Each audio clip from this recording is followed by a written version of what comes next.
Na verdade, a equação felicidade igual ao bem-estar material está longe de ser um ponto pacífico. É certo que o homem de hoje não quer renunciar ao bem-estar, mas depois de ter experimentado amplamente tudo o que foi produzido pela mentalidade tecnológica marxista, ele se deu conta de que esta traiu suas promessas. Graças à técnica, ainda temos à nossa disposição uma quantidade e variedade de bens materiais que no passado a humanidade não só nunca teve, mas jamais imaginou poder ter nem mesmo em seus sonhos mais ousados. E contudo, nunca nos sentimos tão insatisfeitos. Por quê? Porque, mesmo aparentemente tendo tudo, parece faltar alguma coisa. O ser humano é semelhante a um barril furado. Você tenta enchê-lo, mas justamente porque tá furado não enche. Seria realmente um furo, um problema nosso? Ou será que estamos buscando a felicidade onde ela não está? De qualquer forma, qualquer um que tivesse a escolha de ser plenamente feliz, se tivesse um botãozinho, apertaria sem pensar muitas vezes. Ser feliz é um desejo universal, mas buscá-la sem saber qual é a sua natureza, sem refletir sobre o que ela de fato é, pode causar justamente o contrário, a infelicidade. No que então consiste a felicidade? Como ser feliz? Essa questão é bem complexa, mas eu chamei bastante gente pra ajudar e, enfim, vamos ver se a gente consegue chegar em algum lugar. Conhece o Calicles? Apesar de muito antigo, tem uma resposta muito moderna para o nosso problema, e eu não ficaria admirado se muitos de vocês concordassem. Segundo ele, a felicidade consiste em ter todas as outras paixões e poder satisfazê-las com prazer. Quem seria ousado o suficiente para dizer que ele tá errado? Uma vida cheia de prazer e sem o sofrimento da vida? Fala se essa não é a mentalidade contemporânea. Quanto mais dinheiro, quanto mais prazer, quanto menos dor, melhor. É a típica vida do meu animal. Olha só meu cachorro. Você acha que ele tá preocupado com o Jornal Nacional? Que nada. A única preocupação dele é a de todos os outros animais. Foge da dor, busca prazer. Foge da dor, busca prazer. Foge da dor de novo, busca prazer de novo. Só. Nada mais que isso. Ele poderia ficar deitado o dia inteiro e não veria o menor problema. Vai ter ração, em tempos de fartura, quem sabe uma bisteca, um carinho e ó, tá bom demais. Eis aí no que consiste a felicidade para os animais. Fugir da dor e buscar o prazer. Você poderia dizer, nossa, como eu invejo a vida dos animais. Mas se você parar pra pensar um pouco, essa é a maior maldição da vida deles. De fato. Não fazem nada além de correr da dor e buscar o prazer. Mas não fazem isso racionalmente. Fazem por instinto. São escravos por excelência da vontade do corpo. Não são capazes de fazer o menor sacrifício que você, voluntariamente, poderia fazer pela sua mãe, por exemplo. Lavar uma louça para que ela não tenha que tocar na água gelada. Cuidar dela quando estiver doente. Em outras palavras, amar no sentido de sacrifício. Eles podem fazer um sacrifício aqui e outro ali, mas só por instinto. Não o fazem racionalmente. Uma outra pergunta que poderia ser feita, quem é mais feliz? Nós ou os animais? Ora, se a vida é boa e é mais feliz aquele que experimenta mais a bondade da vida, evidentemente somos muitíssimos mais felizes, porque nós experimentamos, aprendemos muito mais da realidade do que os animais. Então, se alguém tem que ter inveja de algo, é o meu cachorro. Mas tem coisa mais fácil ainda que a vida dos animais. Quer ver? Olhe para os vegetais. A felicidade para esse vegetal que tá na sua tela nesse momento consiste somente em existir de forma saudável. O vegetal não é um animal como nós, não ser sensível. Por isso, essa busca e essa fuga presente no meu cachorrinho para os vegetais não faz o menor sentido. A existência por si só seria aí a causa da felicidade deles. Quem dera se fôssemos assim, né? Mas é justamente o contrário. Só existir, pra nós, não dá muito certo. Nós precisamos de um sentido pra vida. Pra alguns é a família, pra outros o trabalho, outros ainda os amigos, outros a beleza da vida, outros o prazer, pra outros a religião. Não importa. Morreríamos de ansiedade se não tivesse algo que desse sentido à nossa existência. Tanto isso é verdade que pra ajudar uma pessoa que tá pensando em se matar, você tenta dar bons motivos, boas razões para que ela continue vivendo. Trevor Berbick. Ele foi nocauteado por Mike Tyson em menos de 5 minutos. E ele não pulou da ponte. Nós precisamos disso. Então, essa parece ser a nossa primeira conclusão. O sentido da vida possui alguma relação com a felicidade. Mas por que é assim? Não dava só pra correr da dor e buscar o prazer igual ao meu cachorro? E a resposta é claro que não. Levantar questões, perguntar isso existe, como existe, por que existe, faz parte da nossa essência. Desejamos o saber. Aristóteles disse muito bem, o desejo de saber é inato no homem. Então, queira você ou não, muitas interrogações surgirão ao longo da vida. O problema é que algumas interrogações parecem não ter respostas. Nietzsche, em relação ao sentido da vida, pensava assim. Mas você poderia pensar, então, que brincadeira de mau gosto é essa? Eu nasço desejando saber e não tem resposta? Eu preciso de um sentido para uma boa vida e não tem? Quem não conhece a sua famosa sentença, Deus está morto? Há quem acredite que isto seja um mero ateísmo. Nietzsche revela que é bem mais. Acompanha aí. Nunca ouviram falar de um louco que, em pleno dia, acendeu uma lanterna, correu ao mercado e se pôs a gritar sem parar: "Procura o Deus, procura o Deus!" Como lá se encontravam muitos que não acreditavam em Deus, provocou muitas risadas. Será que ele se perdeu, disse alguém? Perdeu-se como uma criança, falou outro? Ou será que tá bem escondido? Tem medo de nós? Será que foi embora ou emigrou? Gritavam e riam em grande algazarra. O louco pulou no meio deles e transpassou-os com o olhar. "Pra onde foi Deus?" bradou. "Vou dizer-lhes pra onde foi. Nós o matamos. Vocês e eu. Nós todos somos seus assassinos." Só um pause. Você tá entendendo o que tá acontecendo aqui? Tem um monte de gente dando risada da ideia, só que tem um maluco preocupado com essa história toda. O resto tá tirando sarro, porque eles não entenderam o que significa dizer Deus está morto. Conhecem o Heidegger? Vai parecer que ele tá falando grego por um instante, mas depois eu explico. Olha só, enquanto entendermos a expressão Deus está morto apenas como fórmula da descrença, só estaremos pensando de modo teológico apologético, renunciando ao objetivo do pensamento de Nietzsche, ou seja, a reflexão que tende a pensar o que já aconteceu a verdade no mundo suprassensível e a sua relação com o mundo sensível. Para entender bem, a gente tem que saber o que Nietzsche está querendo dizer com Deus. Deus não é só o Deus cristão aqui. Deus, para Nietzsche, é o mundo metafísico, presente lá nos gregos e em todo o Ocidente, até então. Para entender melhor ainda, pega essa outra citação. A afirmação Deus está morto é a fórmula emblemática do niilismo e significa que o mundo metasensível, o mundo metafísico das ideias e dos valores supremos, ou seja, aquilo que dá sentido a todas as coisas materiais em geral e a vida dos homens em particular, perdeu toda a consistência e toda a importância. Ou seja, gente, a verdade, a moral, o sentido e tudo que estava muito bem fundamentado no mundo metafísico, que até então existia, ou já não é tão importante, ou perdeu totalmente seu valor. Tem muita coisa problemática aqui. A moral, por exemplo. Tem discussões bem complicadas a respeito disso, mas vamos pegar só aquilo que importa pra gente, que é o sentido. Hoje, um dos maiores causadores de infelicidade na vida das pessoas é a falta de sentido. Antes, Deus ocupava esse lugar, te dava forças pra poder passar pelo sofrimento e coisa e tal, mas agora, acabou. E diante desse absurdo que se torna a vida, fica muito difícil encontrar o significado pra ela. Sartre tenta. Primeiro ele diz, a essência precede a existência. Veja bem, um torneiro mecânico trabalha com o torno, que é essa maquinazona aí. Basicamente essa máquina foi construída com o objetivo de usinar peças. Olha essa pecinha de exemplo, foi feita lá. Então você tem o material, aço por exemplo, o torneiro pensa no que vai fazer com este material, liga o torno e começa a usinar, para que o material tenha o formato desejado por ele. Agora, pegue a fala do Sartre e preste atenção. De fato, antes que esta peça viesse a existir, com seu formato bonitinho, havia antes a essência na cabeça do torneiro. Então, nesse exemplo, realmente, a essência da peça, ou a ideia para simplificar, veio antes da existência desta mesma peça. Só que tem uma coisa, Sartre diz que pra gente é o contrário, que a existência precede a essência. Então, primeiro você existe e depois você dá significado à sua existência. Porque pra ele, o sentido da vida depende só de você. Se você quiser viver por causa dos prazeres, isso te faz feliz, vai em frente. Se for a religião, ok. Se for a família e os amigos, tudo bem também. E assim por diante. Eu vejo 3 probleminhas com essa solução. Primeiro, para que a solução do Sartre tenha sucesso, é preciso que o sujeito consiga enxergar algum sentido. Caso contrário, não funciona. Segundo, por mais que funcione para muita gente, o sentido da vida sendo subjetivo, ele se torna frágil, sem muito fundamento e que pode ser derrubado com certa facilidade. Imagine que o sentido da vida para você esteja no prazer e você pega a depressão, ou no trabalho e você é despedido, ou na sua família e por algum desastre ela acabe morrendo. Veja, eu não tô sendo tópico aqui. De fato, essas coisas podem acontecer com qualquer um. O existencialismo então, nada mais é do que uma fuga desesperada do niilismo, mas conforme o tempo passa, parece que o nó dessa filosofia vai desatando. Aquilo que parecia solucionado no primeiro momento, deixa de ser resposta e começa a ser problema, porque você terá que encontrar um novo sentido que faça sentido na sua cabeça, e a depender de como é sua vida, você vai ter que fazer isso muitas vezes e com muita dificuldade. O terceiro ponto que poderia ser levantado pro nosso caso que estamos discutindo a felicidade, é que a felicidade não depende só de você, como talvez dependa do sentido. Quer ver? Então, a felicidade está em comer doces. Vou dar um exemplo besta. E quanto mais doces você comer, mais feliz a vida será. Problema, se comer demais, você pode começar a ter diabetes, ficar doente, e com certeza não é possível ser feliz estando doente. Lembre-se disso, um mendigo saudável é mais feliz do que um rico doente. Percebe que a felicidade não depende única e exclusivamente de você? Que tem coisas que são impostas pela nossa própria natureza? Pois é, natureza. Guarda isso, porque isso vai ser importante, mas depois a gente comenta a respeito. Bom, até aqui, nós estamos num mundo caótico deixado pelo niilismo, resolvido muito mais ou menos pelo existencialismo, porque, como eu disse,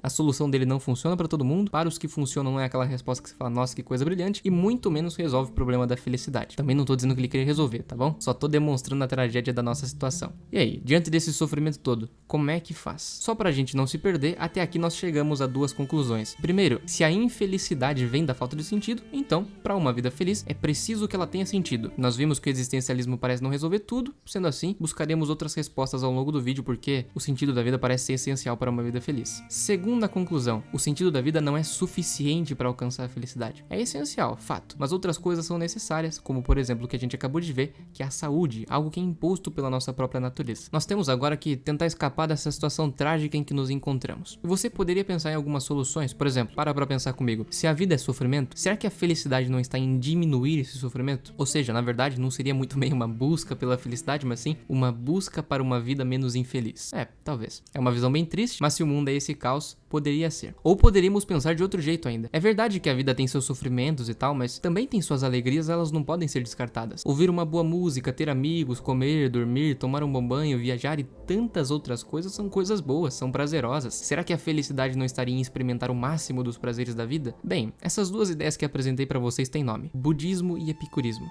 O budismo é quem vai tentar uma vida feliz diminuindo o sofrimento, e eles vão construir toda uma filosofia em cima disso, a qual eu não vou aprofundar, que seria o caminho óctuplo, um caminho para diminuir o sofrimento. Vai ter um documento aí embaixo para quem quiser ler. Já adianto que a linguagem não é a das mais fáceis, mas tem uma coisa interessante que dá para trazer de lá para cá, que é o seguinte: para eles, o prazer é causa de sofrimento. Parece estranho, né? Prazer causar sofrimento. Mas você vai entender, e é importante que entenda. Imagina só se eles estão certos, de que o prazer causa sofrimento e não felicidade. Toda uma sociedade tá vivendo errado e a gente não tá sabendo. Pra entender bem, duas coisas precisam ser ditas. A primeira, o prazer é impermanente. Nenhuma novidade, né? Todo mundo sabe que os prazeres passam e não ficam pra sempre, não permanecem. Segunda coisa, se eu desejo algo, é porque não tenho esse algo. Mais uma vez, zero novidade. Se eu desejo, é porque ainda não tenho, estou em falta. E é aqui que o budismo vê problema. Quando você deseja algo, você está insatisfeito e inquieto, porque ainda não tem aquilo que deseja. Por exemplo, um novo celular, qualquer bem material, sei lá. E quando você alcança esse desejo, vem aquela alegria e passa, não permanece. E volta-se ao estado anterior. Isso acontece com todos os prazeres, os desejos sexuais, com os bens materiais. Quantas vezes você não conseguiu algo que queria tanto, a alegria veio, mas passou, e você volta àquele estado de insatisfação. Essa impermanência, que é própria de todo e qualquer prazer, segundo o budismo, causa sofrimento, porque sempre estamos inquietos, incompletos, e os prazeres, ao invés de resolver, nos ilude e nos deixa nesse ciclo interminável de prazeres e bens materiais, e a gente fica nessa e nunca tá bom. A solução, então, segundo o budismo, seria cortar os desejos e os prazeres. Imagina falar isso pro Beerus lá do Dragon Ball. Que a partir de agora, ele deveria parar de desejar as comidas da terra. Na certa, ele destruiria os budistas. Isso porque, apesar do raciocínio fazer sentido, essa ideia de cancelar os prazeres ou viver uma vida muito ascética parece triste, né? Será que eles estão certo mesmo? Enfim, vamos dar uma olhada no outro lado, o epicurismo. Se a essência do homem é material, também necessariamente será material o seu bem específico, aquele bem que, concretizado e realizado, torna o homem feliz. Olha, nós estamos cada vez mais perto da resposta. Preste atenção no começo dessa citação, ela é muito importante. Se a essência do homem é material, também necessariamente será material o seu bem específico. Isso quer dizer que, se o homem não passa de matéria, se o homem é somente corpo, então a felicidade está na matéria, nos prazeres. Agora, o contrário também pode ser verdade. Se a essência do homem é imaterial, também necessariamente será imaterial o seu bem específico. Uma pergunta muito importante surge aqui. Qual é a essência do homem? Material ou imaterial?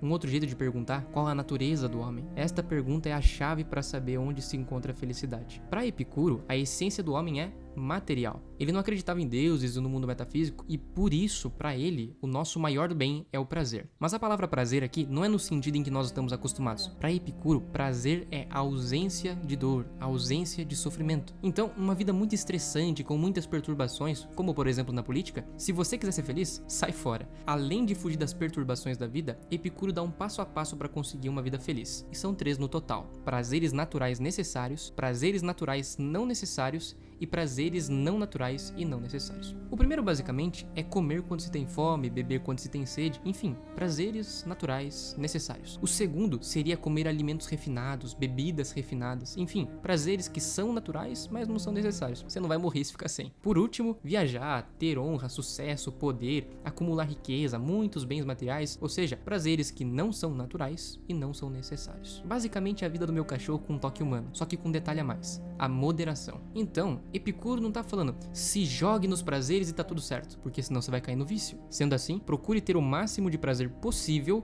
mas com moderação, para que você possa aproveitar cada vez mais. E se eu falar para vocês que isso ainda não é felicidade? Epicuro demonstrou muito bem o caminho para uma vida alegre, mas confundiu com felicidade. Enquanto a alegria não passa de um sentimento, a felicidade é a plenitude do homem. Ou seja, quando todas as suas realidades humanas estiverem ordenadas, quando você tiver um sentido para a vida, um propósito bem definido, um bom trabalho, boas amizades, uma boa vida física, uma vida virtuosa, daqui a pouco explico melhor isso, aí então você será feliz. Porque a felicidade é algo que se constrói ao longo da vida. E tá cheio de gente, infelizmente, achando que a felicidade está nos prazeres, nos bens materiais, como eu mostrei no começo do vídeo, quando na verdade não está. Ali você encontrará a alegria, mas não a felicidade. É claro que os prazeres, quando bem ordenados, quando moderados, ajudam numa vida feliz. Mas dizer que é só isso é esquecer o que é o ser humano. E hoje em dia, mais do que nunca, é feita toda uma propaganda ao consumismo desenfreado, uma propaganda que diz que você deve fazer o que você quiser, porque você é livre, etc. Não.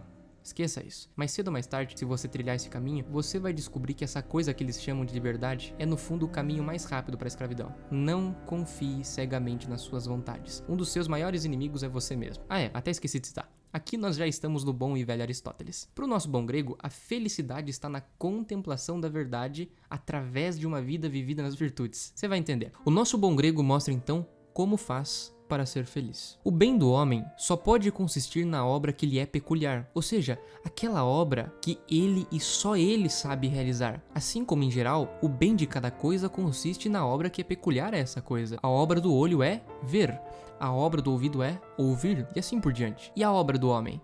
Ela não pode ser o simples viver, posto que o simples viver é próprio também de todos os seres vegetais. Tampouco pode ser o sentir, posto que é comum também aos animais. Nada mais resta senão concluir que a obra peculiar do homem é a obra da razão, e a atividade da alma segundo a razão. Esse é o argumento do Aristóteles para dizer que a felicidade do homem está em viver racionalmente, para não precisar dizer atividade da alma. É daí que surgem as virtudes, como o melhor meio para alcançar a vida racional e, portanto, a felicidade. Por exemplo, a virtude da prudência. O tempo todo temos que tomar decisões, e nisso consiste a virtude da prudência, em tomar a melhor decisão possível. Você tem que dormir cedo, porque de manhã terá um compromisso? Ora, então, durma cedo, senão você vai acordar parecendo um zumbi, vai ficar estressado, no ócio. Enfim, seja prudente e durma cedo. Seus pais falaram algo que você não gostou, veio aquela vontade de xingar, mas talvez o mais prudente seja ficar calado, evitando que a discussão tome corpo. Tem uma prova, por mais que dê preguiça, o mais prudente é estudar. Nós poderíamos complicar um pouco mais as coisas e perguntar: o que você vai fazer da vida? Faculdade? Empreender? Seguir um sonho? Você eu não sei, mas uma pessoa que possui a virtude da prudência vai tomar a melhor decisão. Percebe a importância de ser uma pessoa prudente? E assim por diante. Existem também outras virtudes e quanto mais virtuoso você se tornar, mais fácil será alcançar a felicidade. Aristóteles desenvolve melhor isso lá na Ética Nicômaco. Sugiro que busquem mais a respeito das virtudes e como conquistá-las.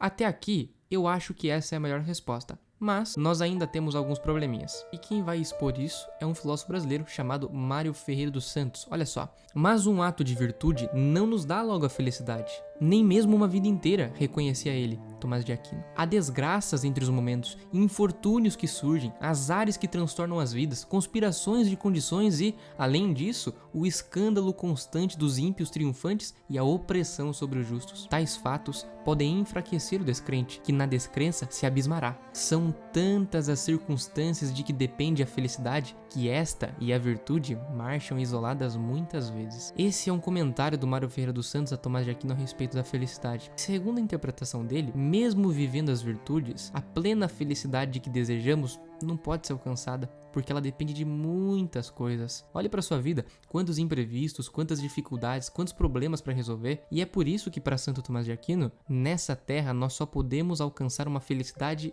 imperfeita. E aí nós voltamos àquele questionamento que fizemos antes. Seria então uma brincadeira de mau gosto? Nascemos desejando a plena felicidade e ela nunca poderá ser alcançada? Tomás de Aquino propõe uma solução. Nós temos o desejo da plena felicidade. Isso é óbvio. Não importa o quão rico você seja, você sempre vai querer mais. Mais prazer, mais sucesso, mais bens materiais, e mesmo se lhe fosse dado tudo, ainda não seria suficiente para sustentar o seu desejo de ser plenamente feliz. Tomás, então, diz que se existe esse desejo, necessariamente deve haver o objeto desejado. Alguns exemplos. Se você tem fome, é porque existe alguma coisa que mate essa fome. Se você tem sede, deve haver em algum lugar do mundo água para matar essa sede. Se existe a visão que deseja enxergar, deve haver luz para que isso seja possível. Se existe audição, deve haver o som. Enfim, a natureza é muito bem ordenada, cada coisa no seu lugar, cada coisa com uma finalidade objetiva. Bom, seguindo o mesmo raciocínio, se o homem deseja a plena felicidade, deve haver alguma coisa que mate esse desejo. O problema é que nós olhamos para o mundo e nada parece preencher de forma satisfatória esse desejo dentro de nós. Tomás de Aquino conclui então que este algo só pode estar fora desse mundo, que para ele é Deus. Ou seja, a verdadeira felicidade estaria em Deus e seria verdadeiramente alcançada somente no céu.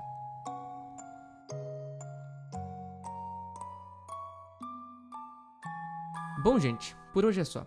Quero agradecer a você que assistiu até o final, deixa o like e se inscreve, isso ajuda muito, mas eu queria terminar insistindo nas virtudes. Busquem saber mais sobre elas, como conquistá-las, porque, pelo menos ao meu ver, a felicidade, ainda que imperfeita, está justamente aí. Hoje nós vivemos uma crise das virtudes e não é à toa que muitas pessoas estão infelizes, porque buscam a felicidade onde ela não está. E eu não poderia terminar de outra maneira sem citar Tomás de Aquino, porque para mim o único que preenche todas as lacunas, todos os problemas da felicidade é o próprio Deus. E é interessante que algumas causas de infelicidade partem justamente da sua ausência. Enfim, se alguma coisa não ficou clara no vídeo, volte e assista de novo porque é importante. Enfim, até mais.